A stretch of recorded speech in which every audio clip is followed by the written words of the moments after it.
Bonjour à tous et à toutes. Good morning everyone. Kasumai.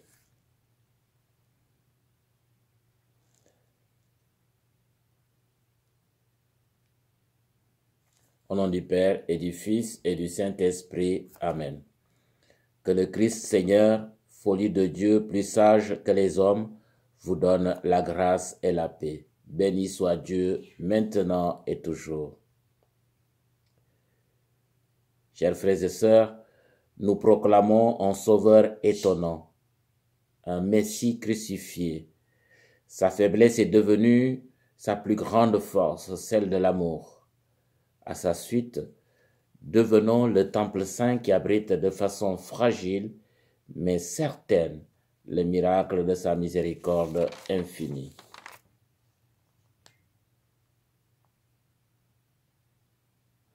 Prions le Seigneur. Tu es la source de toute bonté, Seigneur, et toute miséricorde vient de toi. Tu nous as dit comment guérir du péché par le jeûne, la prière et le partage. Écoute l'aveu de notre faiblesse. Nous avons conscience de nos fautes.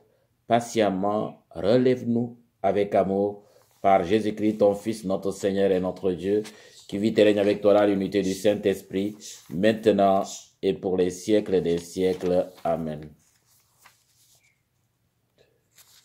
Gloire au Christ, sagesse éternelle du Dieu vivant. Gloire à toi, Seigneur. Dieu a tellement aimé le monde qu'il a donné son Fils unique, afin que ceux qui croient en lui aient la vie éternelle. Gloire au Christ, sagesse éternelle du Dieu vivant. Gloire à toi, Seigneur. Le Seigneur soit avec vous et avec votre esprit. Évangile de Jésus-Christ selon Saint Jean. Gloire à toi, Seigneur. Comme la Pâque juive était proche, Jésus monta à Jérusalem. Dans le temple, il trouva installés les marchands de bœufs, de brebis et de colombes et les changeurs. Il fit un fouet avec des cordes et les chassa tous du temple, ainsi que les brebis et les bœufs. Et il jeta par terre la monnaie des changeurs, renversa les comptoirs et dit aux marchands de colombes, « Enlevez cela d'ici. Cessez de faire de la maison de mon père une maison de commerce. »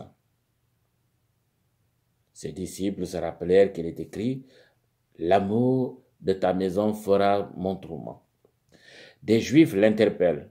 « Quel signe peux-tu nous donner pour agir ainsi ?» Jésus leur répondit, « Détruisez ce temple et en 3 jours je le relèverai. » Les Juifs lui répliquèrent, « Il a fallu 46 ans pour bâtir ce sanctuaire, et toi en 3 jours tu le relèverais ?» Mais il parlait du sanctuaire de son corps. Aussi, quand il se réveilla d'entre les morts, ses disciples se rappelèrent qu'il avait dit cela. Ils crurent à l'écriture et à la parole que Jésus avait dite.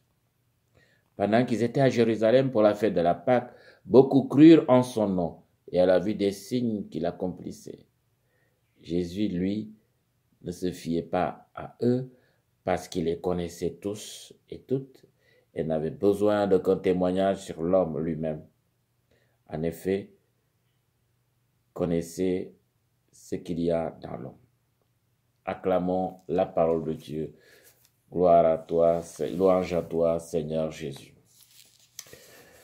Chers frères et sœurs en Jésus-Christ, durant ce carême, tout comme au cours de sa montée vers Jérusalem, Jésus, après sa transfiguration, continue de préparer ses disciples et ses apôtres, de nous préparer à vivre son mystère pascal qui s'en vient.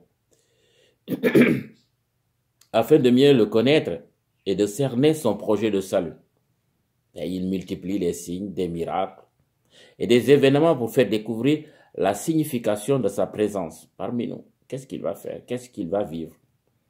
En ce dimanche, il nous fait vivre une manifestation de violence au temple de Jérusalem qui nous étonne et nous interroge. Ce n'est pas de son habitude, ça. Il apparaît sous les traits d'un violent, d'un videur, d'un petit nerveux, un justicier qui veut mettre de l'ordre au temple. Il est dans tout son état. Les gens ne savent quoi penser. Est-il devenu fou? Veut-il faire comme certains prophètes qui choquent les personnes pour faire passer leur message?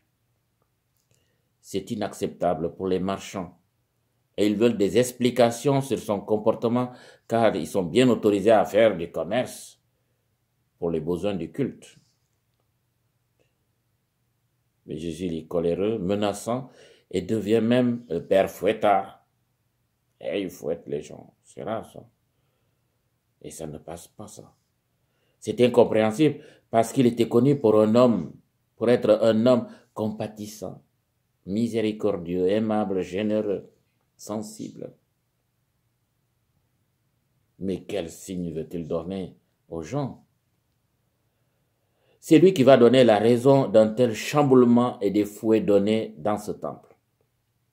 Par cet événement unique dans son genre, il fait comprendre sa passion, sa mort et sa résurrection. Est-ce que ça va lu tout cela? C'est ce bouleversement que provoquera son mystère pascal. Ça ne sera pas un rituel émouvant, réconfortant, mais bouleversant pour tout le monde, surtout pour les disciples, parce que la Pâque va être terrible, sa passion. Cet événement qu'il va vivre est celui que Saint Paul appelle la folie de Dieu. La folie de Dieu, c'est incroyable. Qu'est-ce que c'est cette histoire? Oui, aimer jusqu'à mourir, quelle folie pour des pécheurs. Jésus sera un Messie crucifié. Ça sort de l'entendement. Un Messie, c'est pas ça. Oui, c'est impensable et incroyable. C'est déroutant et déstabilisant pour tous les disciples. Eux qui pensaient qu'à Jérusalem, ils allaient pour les bons postes, pour les bonnes choses. Et là, ça va se passer mal comme ça. Par cet événement, Jésus annonce un monde nouveau qui va naître. Un nouveau temple qui va remplacer l'ancien. C'est son corps. Il parle de son corps. Ce nouveau sanctuaire, c'est son corps donné pour la multitude en vue du salut du monde. Il disait, détruisez ce temple et en 3 jours, je le rebâtirai. Je le relèverai. En somme, il parle de sa mort et de sa résurrection, la Pâque. Il se pose comme la seule alternative de salut à la manière de son père dans l'Ancien Testament lorsqu'il disait à Moïse qu'il est l'unique Dieu, pas d'autre Dieu. Il est un Dieu jaloux, égard à celui qui va chercher ailleurs un autre Dieu. Il va voir ce qui va lui arriver. Ainsi, notre engagement, chers frères et sœurs, à la suite du Christ, dépend de notre réponse à le suivre sur le chemin qui va l'amener à vivre cette Pâque, ce changement. Nous serons combien pour aller vers Pâques? D'autres suivent ce temps de carême, d'autres s'en fichent. Ce n'est pas leur problème. Mais nous, si nous avons foi au Seigneur, malgré la pandémie, malgré les difficultés, on va suivre. On va le suivre parce qu'il est le maître. Oui, le chemin du royaume, c'est accepter de suivre Jésus en son passage mortel vers la résurrection. Sommes-nous prêts à marcher à sa suite lorsque nos idées ne correspondent pas à ce chemin de croix? Suivre le Christ, c'est accepter de se remettre en question.